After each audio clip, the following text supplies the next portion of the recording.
Hey everyone, and welcome back to On a Water Break, the podcast where we talk about everything you and your friends are talking about at rehearsal on a water break.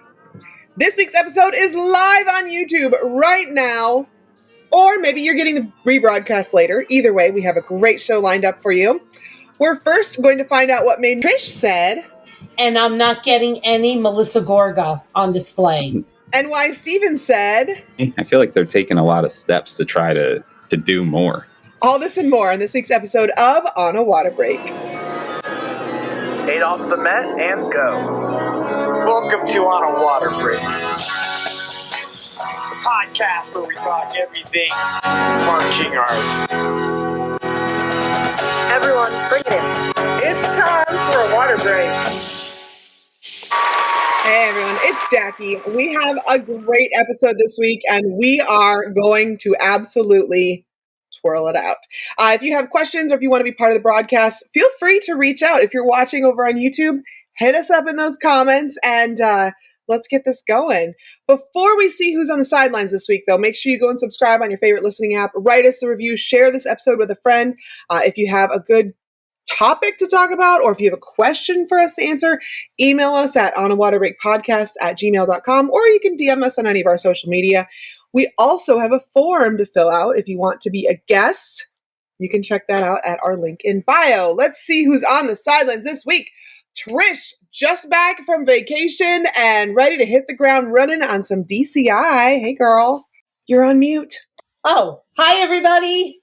Oh, am I still on mute? Steven. Hello. I was waiting till you said my name, then I was going to pop off of mute. I've been busy teaching, but I'm happy to be here.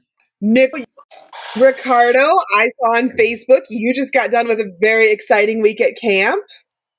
I did. Jackie, you know, that's where you and I met years ago, and that is the most magical week of the year. It's my favorite time. I get to teach with some of the best people in the country, and I get to teach some of the best kids in the country. And it's like a magical place where all these band nerds get to gather, and they get to be surrounded by other band nerds and frolic and do band nerdy things. It is just heaven. So I hope that I will forever be on the faculty because it's like my therapy. It's kind of like crack. I think if you were addicted to crack, camp is my crack. Yeah. I have to ask what the band nerd equivalent to heroin would be. Maybe DCI is the band nerd equivalent of heroin. I don't know. Yeah. That's funny. I think being out in Dayton, Ohio, they've got plenty of that out there, and that's usually where I. So that's drummer crack. That's drummer heroin. Yeah. When in Rome. Yeah. Well, I love the Music for All summer camp. It's such a great, like you said, we met there, and it's such a great experience. I've had so many of my students go too. Students who went as students and students who went as instructors, like on the color guard instructor track. Love it. Honestly, we should just do an episode about that at some point too. But today we are going to talk about DCI. So we should talk about that. We have an awesome guest with us this morning. It's afternoon for most of you. It's morning for me still. Brandon from the Drum Corps AF podcast, just coming off of a recap recording from his podcast. So how is it going, Brandon? We did that last night, and I'm also coming off of this massive project at my house to rebuild my deck out back, which we started that May 8th, and it is now June 30th, and we're still not done with it, and we're almost done. I still have some railings to put up, but my life is I would use a different term, but it's crazy chaos right now. Normally I would use a different term, but yeah, we're not the AFers that we're used to. So, other than that, Drum Corps season's here, and we're underway, and it's kind of hard to believe that it's already here because I feel like we just did WGA percussion 2 weeks ago. Well, I feel like it sneaks up on me, and then I end up missing a lot of the new stuff. At least I'm still excited to hear about it now. I'm still processing George Washington punting a baby into the scoreboard of Dayton Arena. I'm still trying to let that marinate a little bit. Well, they're coming back. George Mason did not age out, so it's my understanding that he'll be back again. He's in the Spartans. Oh, he's marching that's Spartans good to know. right now? He's in the Spartans. Little breaking news. Somebody from the Spartans told me, did you see George Mason this winter? I said, yeah, I saw it. Like, I wasn't there, but I saw a video. Well, George Mason is in Spartans. I heard he turned into a local bit of a celebrity around Dayton after prelims because the show was so popular that people were following him around for several hours afterwards. So, oh my gosh, I will try to get us George Mason. Don't worry, I'll try to get him for us. George Mason, if you're listening to this episode, I'll pull some strings. I'll try to get him. Ricardo was live at a show. How did that go? Oh my goodness, it was amazing. First of all, I'm going to start off by saying this to all of you people who sit at home and get on your keyboards and talk a whole bunch of crap about drum corps. The activity is not dying. It is alive and well. It is thriving. It is evolving, and it is super freaking cool to watch. Like, I know that I get the benefit this year. Yeah. I get the benefit this year of actually creating drum corps, which is totally fun. But seeing other groups do it and seeing what the things that my friends created, like live and in person, it's like a kid. I'm a kid every year at that first drum corps show because you don't know what you're going to get. You know, we live in this age of everybody doing these elaborate uniform reveals and show reveals and all that stuff, but that doesn't mean anything until like you actually see it on the grass. And child, let me tell you, the stuff that I saw, I only got to see 3 corps this week. I saw Cabby's, Phantom, and Carolina Crown. And all 3 of them, it's just like, wow, like this, everyone is smart, everyone is thinking about things, and the kids are pushing the activity. Like, it's so awesome. It inspired me to be ready to go back on tour today, which I'm going in just a few hours to rehearsal. But like the creativity that comes along with it and things that are being pushed in design, and especially now in the age of like all the digital printing stuff and how things can be coordinated from top to bottom, from uniforms to flags to props, all of those things. I mean, it's something spectacular to see. And, all drum corps is good drum corps. I don't think that there is such thing as a bad drum corps, because any corps that makes it out onto the field is already like beat the odds with all of the stuff that it takes to be able to do that. But just the stuff that I saw at the show, how my face was blown off by the Carolina Crown and the Phantom Regiment, how I was a proud alumni seeing the Cavaliers take a step up this year and do something that was really cool and kind of went back to the roots of being the Cavaliers. It was great. Then I have been on the internet because fortunately my algorithm has flipped over to summer mode. So I'm getting all of these clips from all these other drum corps, and I'm like, I can't wait to see everybody's show. I cannot wait. So my first drum corps show is in 3 days as a competitor, and I'll get to see the West Coast corps, and I'm super jazzed about that. So we'll talk about that after I go and see that show. I haven't seen much yet, but I'm really, really jazzed about the Bluecoats show, because it reminds me a lot of like the 2015 Kinetic Noise type of vibe, and that's my favorite drum corps show ever. Can we talk about those uniforms? Like, I love how that uniform is like a modern take on like their old uniforms, like the old policeman jacket uniforms. Yeah.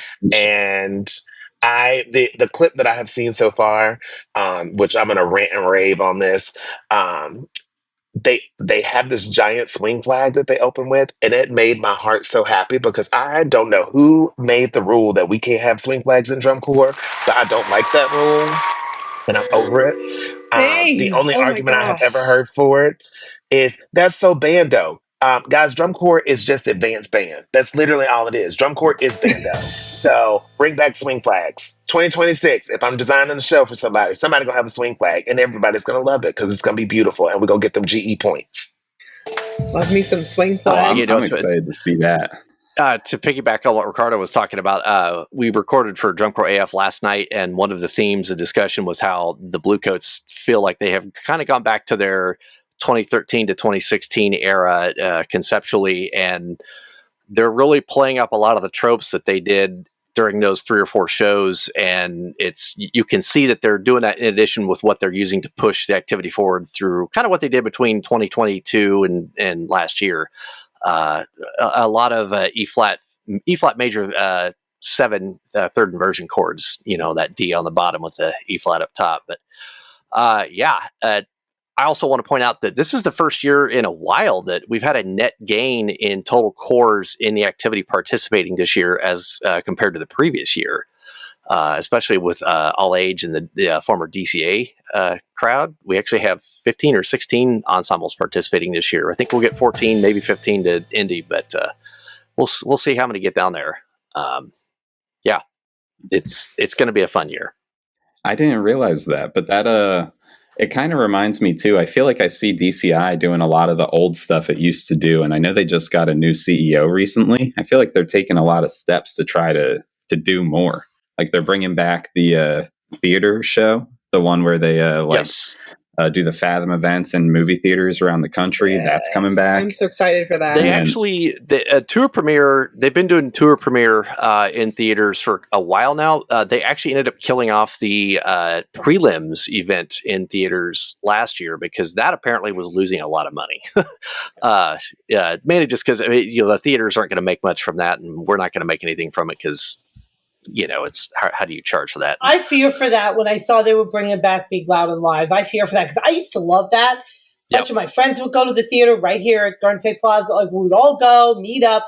But now is everybody just so used to, because it wasn't there last year? Are we all just so used to watching it at home on Flow Marching? I hope it's a success. I think so. Yeah. Night, but I'm not. I'm a little worried for it. I definitely think the streamability has been the thing that killed that off. And to go back to what Steven was talking about, what's old is new again has really been a big thing the last couple of years, especially like what Cavaliers did in 23 with their anniversary show, where they pulled back whole elements of previous shows. And put them in, and the uniforms are kind of evolving into old designs or new again with new elements on top of them. Arrangements are coming back with the same kind of style and mentality. I think I don't want to say designers are getting lazy, but I feel like some of them are going back to the well because they're looking for inspiration in a sense. Well, I think, when you say that, going back to the well, I think that the well is so deep and there's so much fullness inside that well that there's so many things that you can pull from. And I know for myself being a designer, it's like, how can I challenge myself to do something that I know is that I know works and that I know is good? How can I do it in a different way? How can I approach it in a different way and still keep the integrity of what it is? And I think we're seeing that with the design of most of these shows, at least the shows that I've seen so far and the clips that I've seen so far. So it's super interesting to kind of watch that transformation and that cyclical repeat of taking elements back, even back to like the 70s. Like we've had some throwback stuff, to those days, and I'm here for it. I am here. Play me some Chuck Mangione. Do it. Bring out the Chick Corea. I definitely feel one of the big catalysts in this. I think we're in the midst of a paradigm shift in the activity in terms of trying to reconcile the history and the heritage of where drum corps and a lot of the marching arts came from in the mid-century, mid 20th century up till now, to try and bridge the gap that seems to exist between the elders of the activity and the incoming members. And they're trying to do it in ways that are palatable for the people and the alumni who have been there before, but also it's entertaining and exciting and inspiring to the younger performers who are trying to come in or that are trying to get into the activity so that we can keep it going and keep it rolling. It's so funny because I feel like this is the perfect way to segue into, I was at the All Age show on Saturday night in Shelton, Connecticut. Stephen, were you there? Yep. Yeah, Bush was there. I was there. Yeah, no, we had to get in and out. Yeah, no, I heard. Yeah, exactly. But I feel like now, All Age is going to be rushing to catch up. You got it seems like World and probably Open have done everything that you guys are talking about, kind of bringing it back a little bit. And I feel like All Age took, they're taking your former approach a little bit. The shows in All Age are so innovative and so like, you know, I think they're going to be running a little bit to catch up with you guys as you swing it back around, you know. So, yeah, it was really, really interesting. I mean, I'll tell you what, you got to listen on July 11th to my all age episode, but I won't go too far into it. But I'm going to tell you something right now, and Stephen, you're going to like this. It's not a two horse race this year. Although the Bucks are very, very strong out of the gate as usual, super innovative. I keep busting Nick Tavares' chops though, because who, for those of you who don't know, he's like their program designer. And keep busting his chops because the show is entitled On Display, and I'm not getting any Melissa Gorga on display in the show at all. So. Swing and a miss. Come on, where's Real Housewives of New Jersey? Come on, let's get Melissa Gorga on display. No, come on. Anyway, but they're out of the gate, phenomenal. Can't say enough, good things about it. But Bushwhackers and Caballeros, I mean, a little torn here because I'm a Bush alum. I believe Magenta and Blue also. A conflict really of interest. As a Bush alum, I get the whole infinity thing. Very, very special. But wow, the show is really incredible this year. But I also have 2 kids in the Caballeros, 2 former students in the Caballeros. So there's that, but they were good too. I just think everybody's, really stretching it out, pushing the envelope this year. And I think it's really, really going to be something. Well, Sunrise, here's the big thing that I think. Yeah. At least when it comes to Bush. Like, at the end of the day, it's still hard to compete with the size of Cabs and Bucks horn lines. But this is the first year where I think Bush is really doing like a fun, forward show. The music for the Bush show is awesome. All 3 movements are really cool, modern, and fun. And I just think like seeing that happen in Lucas Oil is just going to make Bush look even more attractive. And it's not going to be long at all. Wearing, I think that's going to really add to it, whatever they wear. Yeah, that'll be a big part of it because I like the color scheme a lot already. So I'm excited to see kind of that get filled out. It's very Bush. It's very magenta and blue. It's very, with other things going on there too. But I can't wait to see what the guard's wearing. I think that's going to take it up even another notch. So my thing for my bottom line here is even if Bush doesn't win it this year, I think that this show is going to draw a lot of people to Bush. And it's not going to be long before they have the same size horn line at Bush that they do at Cabs and at Bucks. Agreed. I definitely have to say that the placement is going to be hard to suss out for a lot of these groups because there's so much parity across the top 6 particularly. First, second, and third is going to be really tough between Boston, the Bluecoats, and probably BD or and this is where it gets interesting because Phantom looks like they have something that could give them momentum from last year to vie for medal. Crown is still in the mix with those, so Phantom, Crown, and BD are all going to be duking it out for third. Do not sleep on the Santa Clara Vanguard either. Right, Vanguard is coming out swinging this year because they got momentum from last year, and they were able to prove that hey, we can do this without the props. We can rely strictly on our visual game like we did 30 years ago. The Mandarins are still in that mix. The Blue Stars probably building off something last year that may have a little bit more momentum. And then everything from 9th place on back through 16th is a complete toss-up. And it's going to be utter chaos to see it from here until finals. I was just informed that Ricardo needs to get on the bus or he's going to miss it. So we're going to let you guys go. And Brandon, if you want to go and get that Drumcore AF podcast produced and up so we can all listen to it, it'd be awesome.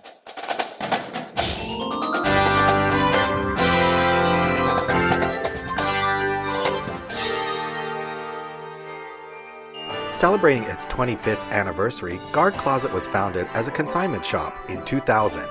Since then, it has grown to become your one-stop shop for the marching arts. Do you need consignment uniforms and flags for your color guard, marching band, or drumline?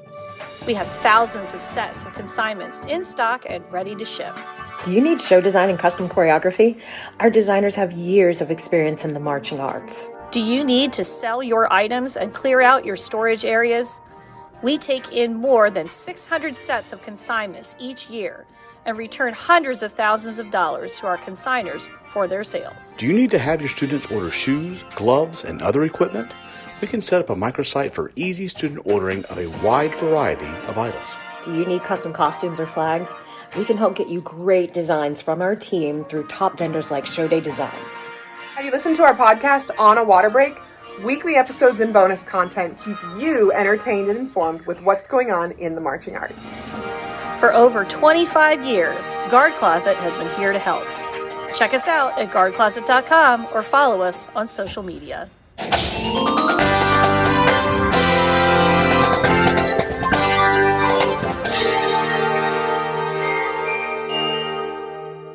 All right, welcome back to the sideline. I'm going to take you guys to the uniform room today for our news segment. So let's go do that.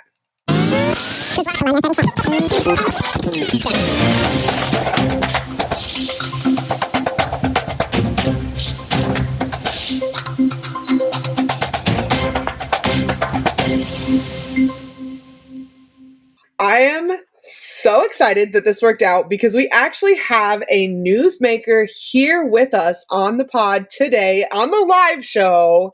If you have not yet seen it on social media, our next guest is absolutely making news.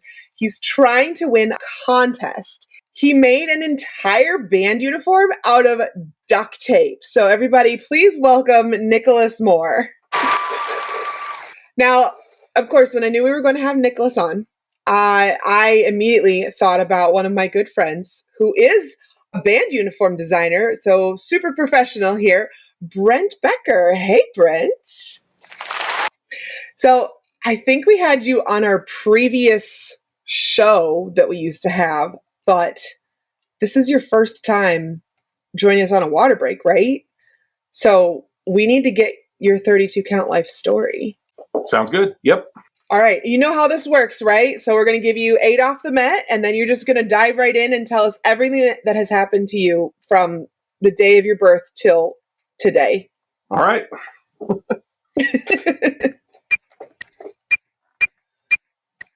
Hello, I'm artist educator and uniform design specialist Brent Becker. Music and art are my lifelong passion and profession. I've been a uniform designer since 2007. Several prominent corps, college bands, and high school programs have worn my uniform designs. I'm also an adjunct instructor of studio art and art history with 20 years of classroom experience. My personal artwork has been shown internationally in juried exhibitions and can be found in many private collections. Outside of the studio and lecture hall, I've been a brass musician for 36 years, performing in a variety of concert and marching ensembles, including symphony orchestras, 8 years of drum corps, including top 5 drum corps and other community music organizations.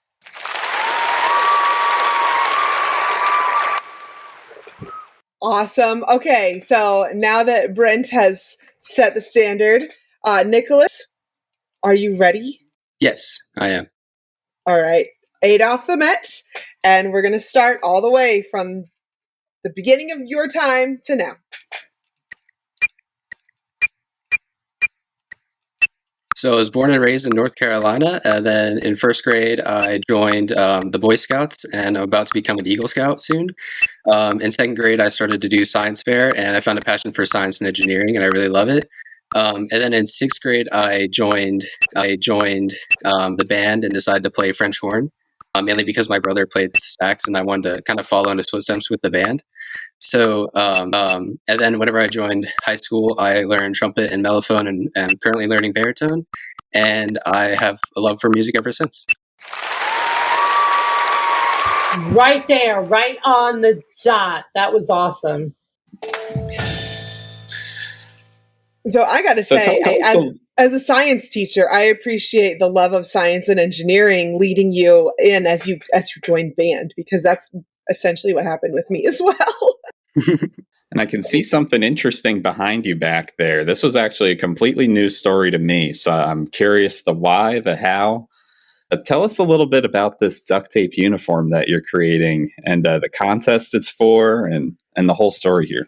Right. So when I originally started thinking of a design, I really wanted to incorporate music somehow, because I marching band, concert band, and basically anything musical. And I thought with all the instruments I've learning, it only makes sense that I make a brass musical themed duct tape suit. So I decided to do that, and I decided to also incorporate gold duct tape to act as kind of the brass in it. I decided to also put like sheet music in there that you can actually kind of read. I wanted to make it an actual song, but I decided not to because that might conflict with like copyright. But yeah. But I also incorporated a shako because I thought the uniform itself might not be seen as marching band, and I really wanted to incorporate marching band because I love Smart. I love drum corps, I love marching band. So yeah, so I added a shako. So I added a shako, and a shako wouldn't be complete without a plume. So I had to make a really big plume as well. Have you seen this up close? I have not. I've seen images through social media. It's rather impressive. A lot of times when folks are starting out in uniform design endeavors, they forget things like, where the arm sleeves and all that, where that seam should be, that there should be a neck hole. You're noticing things that need to be in place from a practical standpoint, but the aesthetic of it is truly amazing, and I wish you the best in this contest endeavor of yours. Thank you so much. Yeah, so it's a scholarship contest, and if it's the same as I feel like I remember seeing this when I was in high school, that Duct-Tape brand Duct-Tape holds this contest each year for you to build your prom dress and tuxedo from duct tape. So how did you first hear about this contest? What made you want to actually, I know you said talking about science and engineering and wanting to build stuff, but like what made you say, hey, I could do something with this? Yeah, so my sister actually was in the competition before, and that's kind of how I learned about it because she also is really into design, and so I decided to give it a shot as well. But I think the main thing that made me want to do it is I really just have a love for like all types of arts, not just like the music industry. So I thought this would be a good way to showcase my other forms of art too, like design. Yeah, definitely. And I bet along the way, it probably has been like a good learning process and solving problems. I think that's a lot of what goes into engineering and science to begin with. So this entire construction is probably a much more complicated endeavor than it looks like from the outside looking in. Yeah. Brent, you think you could walk us through like the actual making of a uniform? And oh my goodness. Well, the abbreviated version, or at least I think what we want to focus on here when we talk about structure and form here, because I'm seeing it on a dress form in the background there.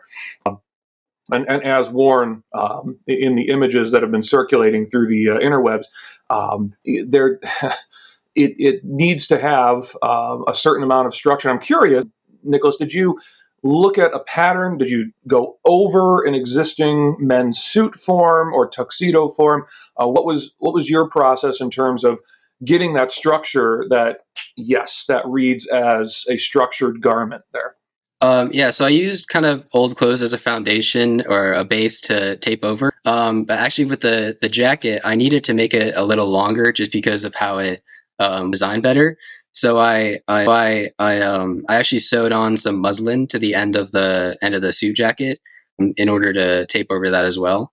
So you are getting kind of what we refer to as a practical draping experience here in the garment industry in that. So you are actually modifying existing forms, which is what so much of fashion design really relies on. There's only so many ways to make a suit. It's really down to colors and materials here, which in this case are very much enjoyed by me from my years in the industry. So did you do anything with the way of buttons? Is there how are you approaching the textures, the colors of it? Now I heard brass earlier, and I heard stuff about script music or sheet music notes there. What other fun details have you incorporated? Yeah, so I did a lot of I did do the buttons. For coloring specifically, I did a lot of gold highlights. Like you can see in the lapels, I made the tie out of gold, and I made all the buttons out of gold as well. If you look really closely at the vest, you will see actually a lot of different cutouts of instruments on them. There's French horns on them, there's trumpets, there's baritones, and mellophones, because I wanted to incorporate everything that I can play and I will play. it was very hard to do all that. I had to like cut out each individual one, and not only that, I had to just design each individual one and make sure that they were all uniform. But they it turned out really good. So I agree. It looks great. For future reference, something like a Cricut machine can help you if you digitize those forms. You can just print them and peel them out and stick them. Just pro tip for later on, right? Yeah, I used a Cricut machine to cut them out mostly. Nick, how long did it take you from start to finish to put the design together? I actually had to log all of that. It took quite but it took around 97 hours, I think, is what we said. And another question we had, how many rolls of duct tape? We also had to log that. It was around 42 rolls of duct tape. Okay. I was expecting more too.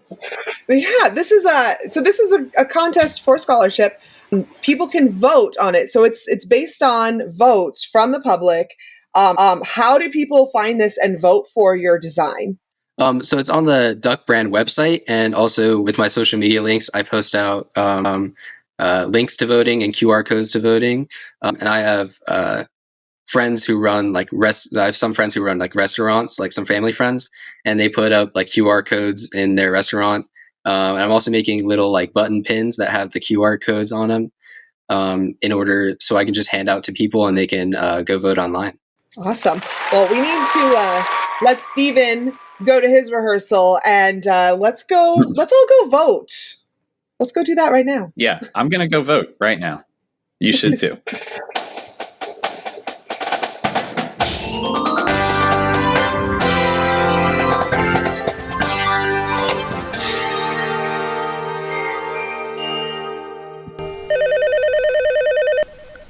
Ready to elevate your travel game? Welcome to Peak Group Travel, the ultimate adventure creators. Whether you're planning an unforgettable class trip, a once-in-a-lifetime parade experience for your marching band, or a choir tour full of memorable performance venues, Peak Group Travel handles it all, so you can focus on making memories. From breathtaking international destinations to amazing adventures right here at home, Peak Group Travel customizes every journey to your vision. We're not just planners, we're your partners for the trip you want for your students. Our online registration portal makes managing your pre-trip experience smooth and convenient. We even collect your payments if you'd like. Picture it, effortless planning, unmatched experiences, and smiles that last long after the journey ends. That's the Peak Group Travel difference.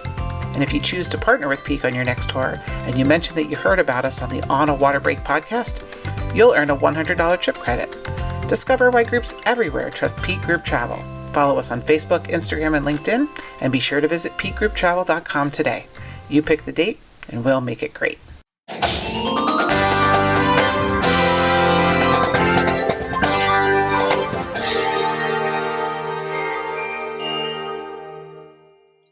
So we were just talking over the commercial break, and Nicholas, I got to know about these shoes. Tell me about the shoes that you made with this whole ensemble. Right. So the shoes, actually, I kind of wanted to incorporate a little bit of marching style to them. So they are black, but they do also have sheet music swirling around it, and they have a gold trim at the bottom. That's awesome. They look so good. Of course, what's your Instagram handle so that people can go and look at pictures of your ensemble? Right. So Instagram is at Brass Tape Band Kit, I think. And then TikTok is at Brass Tape. Nice. All right. With that, we have our wonderful designer expert here. So he's going to give us a 60-second tech block to get us all ready for our new uniforms. 60-second tech block. 60-second tech block! That's my favorite part. I laugh every time. Shades of Patricia for you guard people. Oh, it's like Ricardo came We have back. a show today, Speaking sweetie. of, Brandon's back. Hey. All right, let's do 60-second tech block. This is the segment where one of our hosts or guest clinicians is put on the spot to deliver a nonstop 60-second tech session on a topic that needs some serious attention after the last run. Our special tech this week has come prepared with 3 topics they think they can talk about for a full 60 seconds straight. No hesitation, no pauses, just pure technical gold. And this week, we're going to throw it over to Brent. So, Brent, you said your best topics were dressing up the occasion of the performance, making it special, winning at all costs, or the 2011 to 2015 Bluecoat uniform designs. What do you guys think? Let's vote. They're all so good. I agree. I'm going to lean in towards the Bluecoats uniforms. I knew you were going to say that because we just I'd say the same. Everybody wants to know about the Bluecoats uniform. It's very prescient, yes. Brent, are you ready? I guess that's the topic that blew everyone away. Let's go. Ooh. We Trish, see what you can did pull there. up a 60-second timer on your phone? All right, let's Got do it. 60 seconds on the clock. All right. So I was approached by my employer and the executive director of the Bluecoats to refresh an image that they established in 2009 with Michael Gray. His uniform design had been based off of an anime series of all things. So there's some pop culture reference happening there that's kind of law enforcement oriented, tying into the Bluecoats history there. After that, look was played out 30 for seconds. We moved towards the long British Bobby style, more 19th century look there with the long coat that was featured prominently in the show Tilt. That again, there's a lot of history and a lot of cultural references happening within all of those looks. 10. Oh, I thought I was just giving you a warning and you were like beating the clock. I remember. They definitely do have that moment. that 19th century British brass band look to them. I just remember the moment I saw the anime that the previous design was based on, and I was like, I don't remember. My husband was watching it or something, and I was just like, what is this? Is it a drum corps uniform in an anime? And then I had to text Brent and be like, what is this I'm watching? And he said, it's the other way around. Yes. There's definitely some trans-Pacific cultural, what we call pollination going on there between these ideas and that. So inspiration comes in the most unusual places, and I think sometimes the more obscure, the better. But we should own where these things come from and not try to disguise it too much, for sure, especially if we're trying to connect to that reference directly. That ties perfectly into Nicholas and where he was getting the inspiration for his designs. All right, that was a solid 60-second tech block. So hopefully someone out there just got that tech advice they didn't even know that they needed, especially as they're designing their fall show. So it's time to switch things up and get into our favorite segment. What are we doing? What are we doing?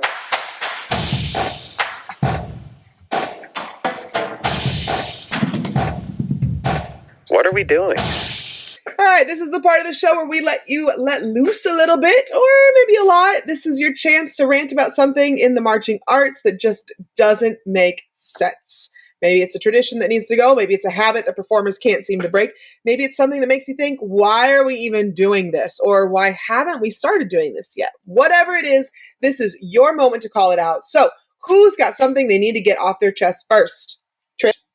I'll start. I got something Brandon. that we were talking about last night on Drum Corps AF when we were recording.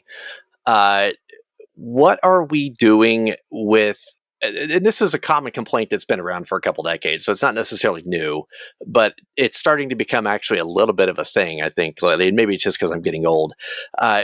What are we doing with these shows that seem to be esoteric for esoteric's sake?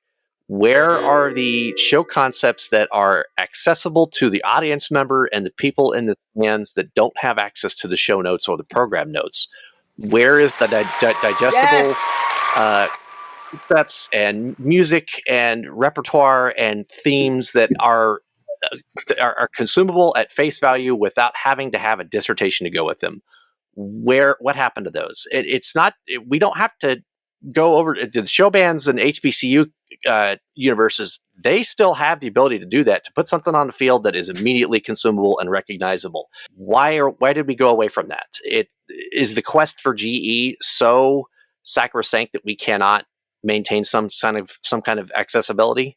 Sometimes I think we're just pretending to understand what the show is about so that we seem like we're as smart as what's going on in the room there. I also, for me, it's always been, and you guys that have studied music can absolutely shut me down because I don't. But for me, through the years of working with marching band and listening to people talk and listening to music ed and music performance majors in school, I think a lot of it has to do with the fact that back then, and I'm a back then girl, you did drum corps for different reasons. Now, I think you see more music ed majors and music performance majors that are studying this large, library of repertoire that are sitting in a practice room somewhere going, this will make you know what, when I'm a band director, I'm going to do a show about this piece of music. And now those are the people that are doing drum corps. And also drum corps has also made themselves more accessible to those people by changing the move-in times. When you have to be at spring training is largely based on when the college kids get out of school. Well, who are those college kids? They're the music majors. So, I think that for me, that's always had a lot to do with it. Talking to my, music ed friends that, around marching bands I've worked with throughout the years.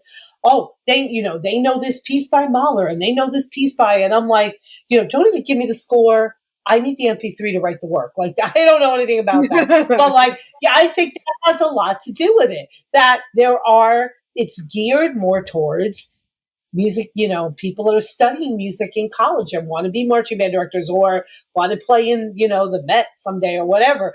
I think that has a lot to do with it, that they're asked to study this broad spectrum of repertoire, and shows come out of that and concepts come out of that. To me, that's me. Well, Trish, does that lead right into your What Are We Doing? Okay, so my What Are We Doing was going to be about why are so many color guards wearing blue this year? I didn't know why that happened. Oh my God, yes, why? What happened? It's not just a color guard thing, it's drum corps too, man. Everybody's got blue. But I have since changed it. If anybody wants to steal it, go ahead. I've since changed it to, these show announcements and not telling us until the day of your first show what your show is it really ruining it for anybody here? Mm-mm. If they'd have told us 2 months ago what their show was, all right, I knew a little while ago the Crusaders show was called Boom. We didn't know anything else really. We just knew it was called Boom. Watching it on Flow the other night did not ruin it for me. It did not ruin it for me. You could have told me your whole rep. You could have told me what all these corps that are like, oh no, we have to keep it a secret. We have to wait until the day of to make this big announcement. Is it ruining it for anybody? Really? Really? Yeah, I have to agree. I thoroughly love the Troopers for putting out their show repertoire and concept back in November and actively promoting it. And I don't understand what the point of this secrecy stuff is, because what purpose are you serving by doing that? No one is coming out and actively trying to steal your concept material in April, after camps have come out. Cut the crap and just tell us what you're doing. It helps with recruitment. Oh, but it's called marketing. It's not marketing. Build it up and market it. For example, okay, I start this. One of my many teacher summer gigs is I work at this summer music program at a school near my house, and I teach a color guard class from 8:30 to 9:20. Then I teach a Zumba class from 9:30 to 10:20. And then I have the whole rest of the day to myself. So it's wonderful. But at the first thing at the color guard class this morning, first of all, the color guard class grew in size from last year. So I was like, do we even have enough equipment here? I mean, I have some that I have to bring it tomorrow, but do we even have enough equipment here? So I was like, all right, let's do this today for the first day. Let's talk about color guard, what it is, blah, blah, blah, whatever. And I said, does anybody have any questions? And one girl raised her hand. I said, yes. She goes, what song are we doing? So like that matters. Like it really matters. Like she doesn't know how to spin the flag yet, but she wants to know what the song is going to do. What song we're going to perform to. It's so important. You know what I mean? So it does matter. Brent, I would say that real quick to piggyback, as a performer, if you're not telling me what we're playing musically, because it's the show concept and theme is so secret that you can't even tell the members what they're playing to or what the music they're playing And is from for. what I understand, that happens. I feel like they don't tell them right away either. I feel like that's a detriment towards member retention and recruiting in the long run. And if you're trying to recruit to prospective high school students, college students that want to do drum corps, it's going to be hard for them to get on board if you can't tell them what you're working on, because hey, how are we going to get excited about Secret Project X? Right. Nobody gives a crap about that. No. Come on. No. You're fooling yourselves, and you're letting your own vanity get in the way of things. Brent, what are we doing? What are we doing? Okay, I'm saying the current costuming paradigm is the marching arts version of fast fashion. This is an idea that garments are designed for single-season use, often cheaply produced with synthetic materials that do not biodegrade and are destined for landfill. No one here has the funds to make the I in DCI interplanetary. We have one planet, and we need, I'd love to see marching on Mars someday. For the sake of that planet, we need to do better. We need to overcome this fear of committing to an image for longer than a 10-show season, insisting on specific auteur versions. That needs to go out of style and fast. Any authentic designer can work with what they have instead of insisting on every aspect of a largely musical program, bending it towards their visual whims. Save the planet, wear a uniform. I'm reminded of the 3 R's mantra from the 1990s, the reduce, reuse, recycle thing. And the first step to eliminating or reducing your carbon footprint is to reduce your consumption. And plastic is oil-based. You want to reduce, you want to cut your carbon footprint, travel less, and buy less plastic. That's the 2 easiest things you can do right there. And beyond that, like every argument that they say, well, we have to theme our stuff to meet the show design. No, you don't. Some of the most iconic shows in drum corps, marching band, or WGI history were done with consistent uniforms year over year that were reused from member to member. And they will forever be indelible in our minds because the show was sold irrespective of what they were wearing. Spartan, the Phantom wore those uniforms the year before or the year after that, or they were recycled from previous years. Mm-hmm. Why do we have to have something new every year? Yeah, we can also we do not by consignment. Do more with less, I think, is kind of where we're going here. For sure. So, Nicholas, you kind of know how this flows. Do you have any what are we doing things to question our whole society, our whole marching arts society? I do. What are we doing with the drum corps shows that don't follow? They don't have as much technical aspect in the brass as they once used to. Recently they have technical aspects, but when you look at a show like Carolina Crown all the way back in 2014, they had fast triple tonguing and double tonguing passages that I think that they should still try to put on during these times instead, like after COVID. I think after COVID, feeding complaints. Yeah. Let's not forget to mention how a lot of things are just unison nowadays too. Again, we're losing the articulative stuff as well as the harmonies and counterpoint stuff that used to be in there. Go back and listen 80s, 90s drum corps and some of those beast mellophone sections that were doing all these wonderful little riffs and runs on top of things. Now we do a mellow sustain. It's like, okay, wonderful for intonation, pleasant on the ears, but give me the energy of a nice little run there. Yeah, especially sorry. Oh, go ahead. Great job, everyone. Set your equipment down. Gush Go. All right, let's change it over to the Gush and Goes. This is your chance to shout out something awesome happening in your life. It could be marching arts related. It could be not marching arts related. Maybe you're excited about a performance, student success, life event, just something cool you want to brag about. We're going to be no negativity here, just pure unfiltered hype. So who wants to start us off? I feel like Nicholas should have to go first for this one. Okay, I can start. So obviously I'm very excited about the duct tape suit, and I'm very excited for the competition and everything, and the judging that's currently going on and the voting that ends July 9th, and you can vote every single day. So another thing I'm really excited about is I just did. great. My marching band, my high school marching band's band camp is coming up in like later July, which I'm very excited about. 2 weeks from 8 to 8, so a lot of work. But I'm really excited about Night Beat that's coming up. Since I'm in North Carolina, I get to go to Night Beat and see it kind of in the mid to later season. All the drum corps shows, once they've improved like so much. That is going to be so much fun. Trish, I do you want to think go ahead and it would gush? almost help us to listen. Oh, go ahead. I was gonna say we have a actual young person performer here who could give us lots of insights someday, collect their thoughts on repertoires and uniforms and the like. That would be certainly fascinating to hear more of someday, time pending. Trish, what do you want to gush and go on about? I also want to gush and go about the start of the drum corps season. I went to an all-age show the other night that had a lot of alumni corps and an open class corps, 7th Regiment. And, it's always just so much fun. It's so exciting to see what everybody's doing and see what everybody looks like. And, even that, I came home from Connecticut. I walked in the door and I popped on Flow Marching, and I was able to see the end of Drums Along the Rockies, which was cool. So I love this time of year. I love getting to see everything. And I have 2 former students of the Caballeros Color Guard. My cousin's marching in Spirit of Atlanta's Color Guard. So, I'm really excited about all of that too. So bring it on. DCI 2025, let's go. Brent, what would you like to gush and go on about?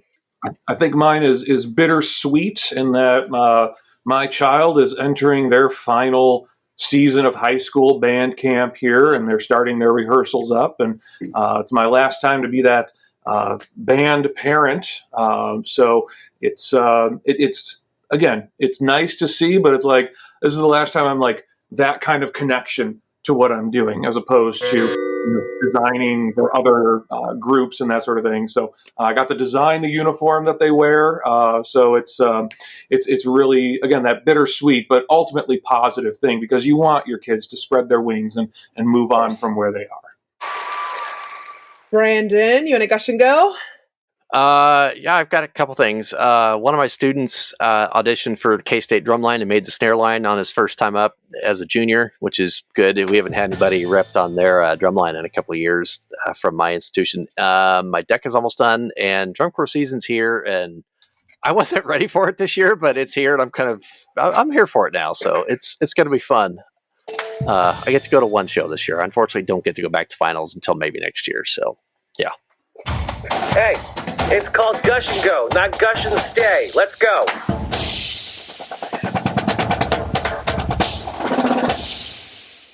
Thank you guys for a great rehearsal this week. Thank you, Brandon from Drum Corps AF, for spending time with us today. Make sure you guys go check out their podcast and listen to their Drum Corps recaps. Thank you so much, Brent and Nicholas, for hopping on. Especially, I feel like it was super last minute that we pulled you guys in, but this was like perfect. Thank you so much to Steven, Ricardo, and Trish for hosting with me. Let's talk social media. Where can people find you guys? Brent, where are you at on social media? I am B.Becker_designs on Instagram. I'm under Brent Becker on Facebook. Most of what I do is visual, so go see the sketches before they become reality on Facebook and Instagram. Those sketches are super fun too. And Nicholas, do you want to go ahead and throw out your social media handles one more time? Yeah. So Instagram is Brass Tape Band Kit. Sorry. You should go follow. And then at TikTok, it is just at Brass Tape. And then please vote for me at the Duck Brand Stuck at Prom website. And vote every single day. They all count. If you guys have a question or a good topic to talk about, make sure you email us at onawaterbreakpodcast@gmail.com or find us on social media and DM us if you want to be on the show. We even have a form to fill out if you want to be a guest. We love having people on the podcast, so check that out at our link in bio on our social media. Or you could just take out your phone. You could make a video, send it to us, and maybe we'll insert it in the podcast.